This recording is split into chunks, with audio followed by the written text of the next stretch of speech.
I never thought my routine trip to the city hall would turn into a story worth telling. At 73, I've seen my fair share of trouble, but nothing like that afternoon. The air inside the building was chilly, a sharp contrast to the sticky summer heat outside. I was just finishing up some paperwork at the service counter, hands shaking a bit more than usual, when a police officer stormed down the hallway. He was a big man, shaved head, eyes scanning the room like he owned it. He stopped right in front of me. I barely had time to tuck my paperwork into my folder before he started in. "Sir, what are you doing here?" His voice echoed through the tiled corridor. The few people in the lobby fell silent, all eyes suddenly on us. I swallowed, confused. "Just handling some paperwork, officer." "Is there a problem?" His tone sharpened. "You can't loiter here. I need to see some ID right now." A small crowd began to form, murmurs rising behind me. I reached for my wallet, feeling the familiar tremor in my fingers. "I'm not loitering. I have business here." He didn't even glance at my paperwork. He stepped closer, towering over me. "You're causing a disturbance. Do I need to escort you out?" My cheeks burned with embarrassment. I opened my mouth to protest, but the words caught in my throat. Every person in that hallway could see the power imbalance, and the officer wasn't backing down. Just as I started to hand him my ID, heavy footsteps echoed from the far end of the corridor. Every head turned. Someone new was about to enter the scene, and from the look on the officer's face, it was the last person he expected. The officer's grip tightened on his belt as the footsteps drew closer. People parted like water around a stone, their gazes shifting from me to the new arrival. From the entrance, a tall man in a crisp gray suit appeared. He moved with a confidence that commanded the entire room's attention. Silver at his temples, eyes sharp behind his glasses, he looked like someone who'd spent decades making decisions that mattered. I recognized him instantly, though I hadn't seen him in years. It was my son, David. The officer's posture faltered for the first time. David walked straight toward us, his expression unreadable. He paused only inches away, fixing the officer with a level stare. "Is there a problem here?" David's voice was calm, but there was an edge to it, one that made the officer hesitate. "I was just handling a situation," the cop replied, his bravado already fading.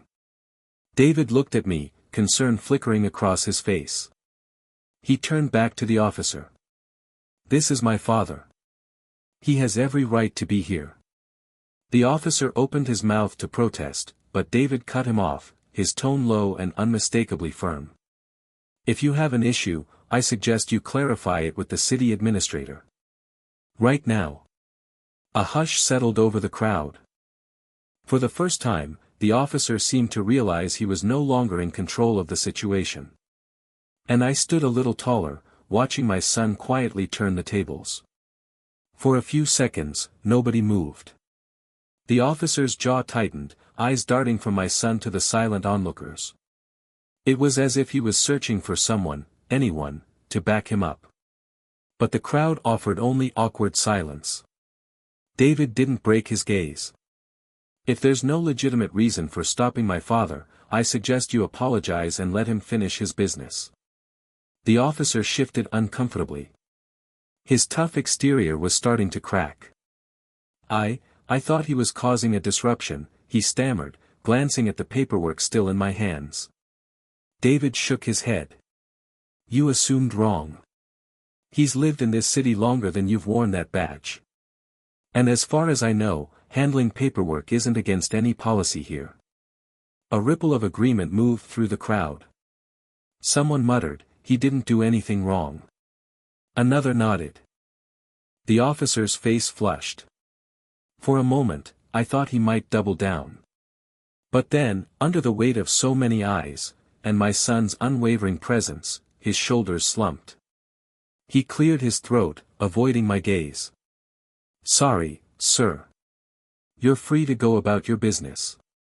David didn't let him off that easily. "Next time, remember, respect works both ways. The officer nodded, almost imperceptibly, and stepped back. The tension in the hallway began to dissolve. As the crowd dispersed, David turned to me and placed a reassuring hand on my shoulder. "You all right, Dad?" I nodded, my voice thick with emotion. "Thanks to you, son." But as we walked away, I couldn't shake the feeling that everyone in that building had learned something important about standing your ground, and about who really holds the power when you refuse to be intimidated. David guided me down the hallway, away from the murmurs and lingering glances. My heart was still pounding, but a different feeling began to settle in, a quiet sense of pride.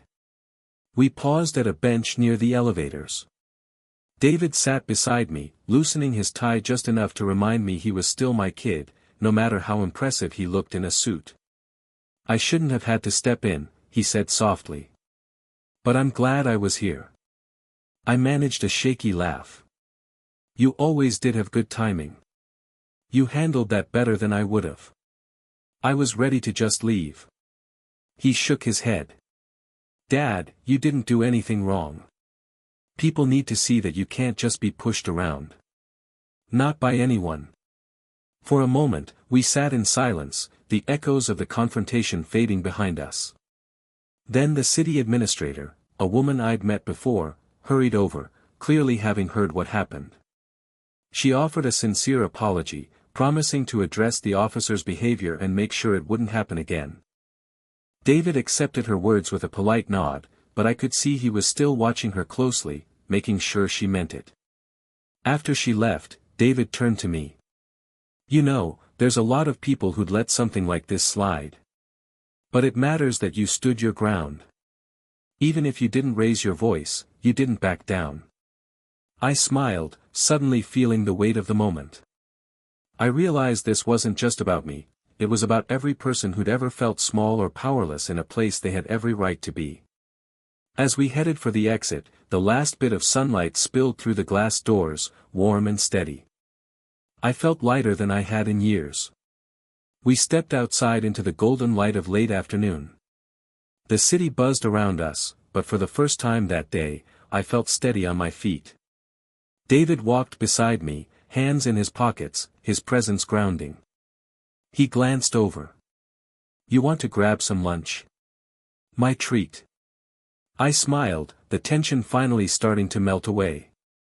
"Only if you promise not to make a scene if they mess up your order," I teased. David chuckled. "Deal. But I'll have your back, just like always." As we made our way down the sidewalk, I looked back at the City Hall building, its glass windows reflecting the sky. The confrontation replayed in my mind, but now there was no trace of shame or anger. Instead, I felt a quiet certainty, we had both stood up for what was right, in our own ways. The officer who tried to put me in my place had walked away with a lesson. But more importantly, everyone in that hallway, staff, bystanders, strangers, had witnessed what it looks like when someone stands their ground and refuses to be intimidated, no matter their age or stature. David squeezed my shoulder before we turned the corner. "I'm proud of you, Dad." I smiled. "I'm proud of you too, son." Sometimes, it takes just one moment to remind you of your own strength, and of the power that comes from not backing down, especially when someone you love walks in and stands by your side. We found a quiet diner a few blocks away, one with wide windows and the comforting aroma of fresh coffee. David picked a booth in the corner where we could talk in peace. As we settled in, I noticed the waitress, a young woman with a tired smile, give me a respectful nod as she poured our water. For the first time all day, my hands stopped trembling. David studied the menu, then looked up. "You know, Dad, what happened back there, it happens to a lot of people. But most don't have someone to step in for them. That's why it matters to speak up, even when it's hard." I nodded. I never wanted to cause a scene. But I also didn't want to just let it go. My voice was steady now. "Thank you for being there." He shrugged, a soft grin on his face. "It goes both ways. You taught me not to let anyone push me around, no matter who they are. The waitress returned, took our order, and left us in the warm hush of the afternoon. Through the window, I could see people passing by, unaware of the small but significant victory that had just unfolded. David leaned back, relaxing for the first time that day. "You want my advice? Next time someone tries to make you feel small, remember this: you stood your ground, and you didn't need to shout to do it. That's real strength." I thought about his words as we enjoyed our meal, laughter coming more easily with each bite. The weight of the day was gone, replaced by a quiet pride.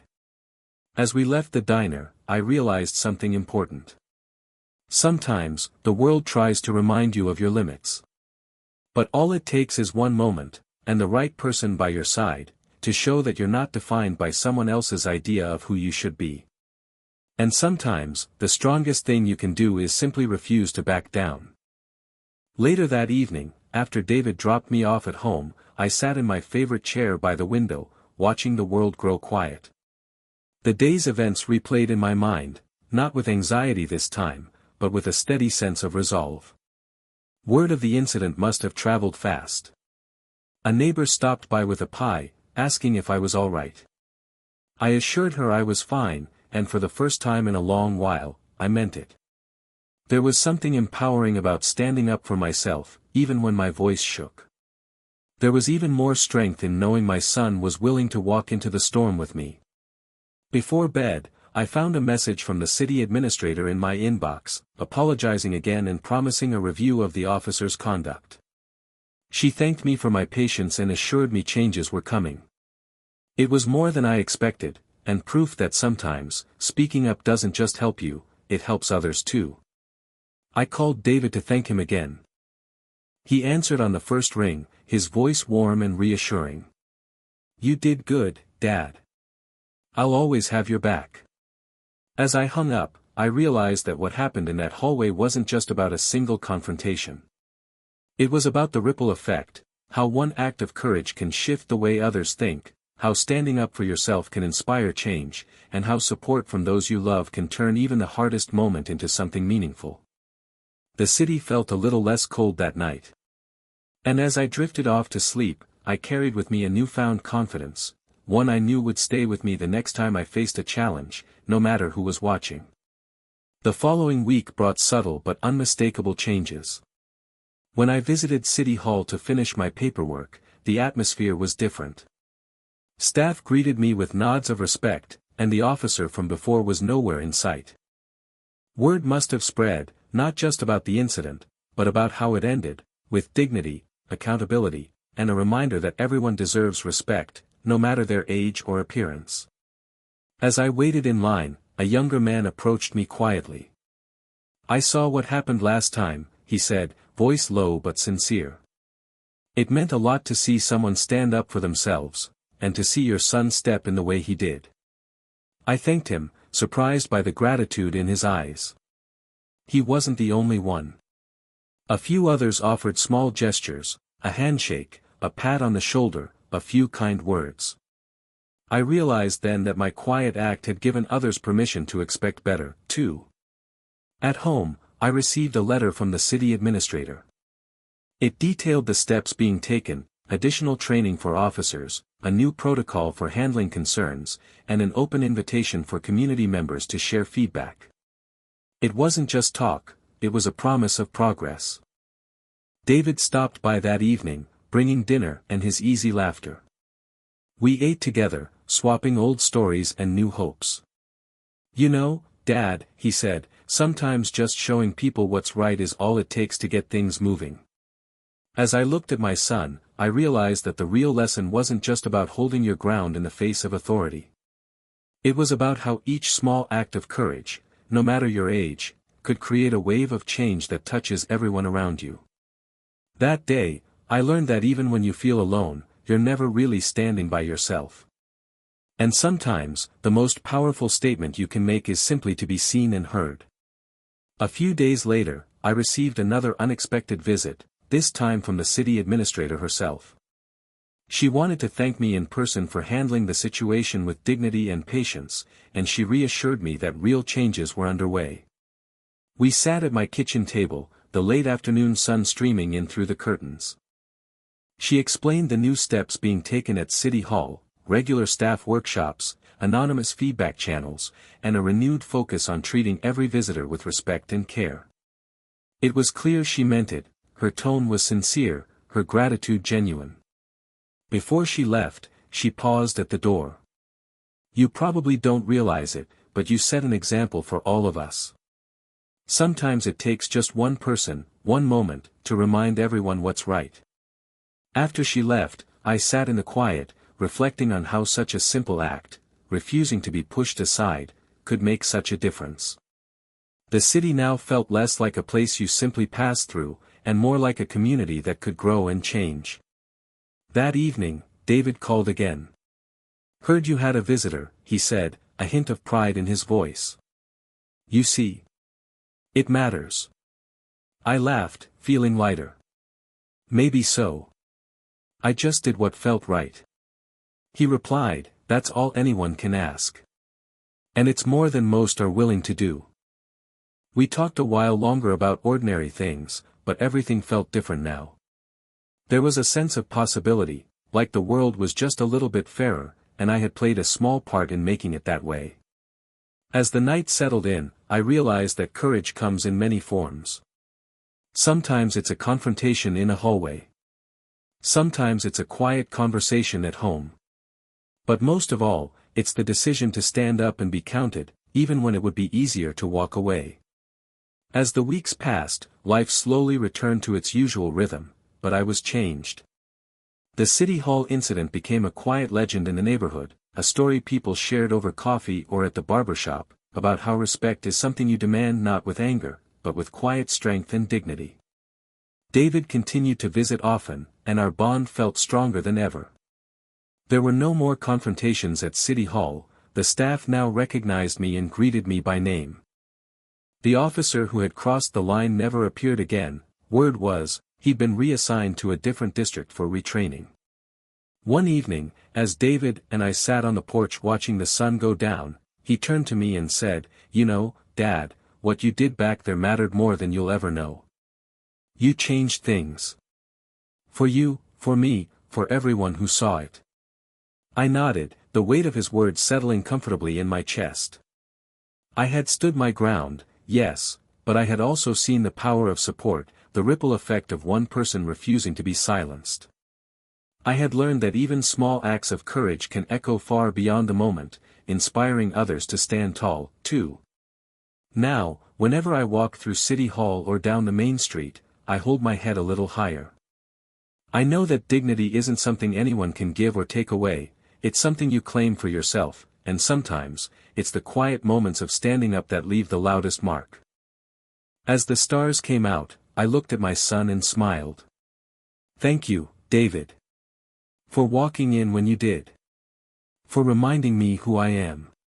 He grinned. "Anytime, Dad. That's what family's for."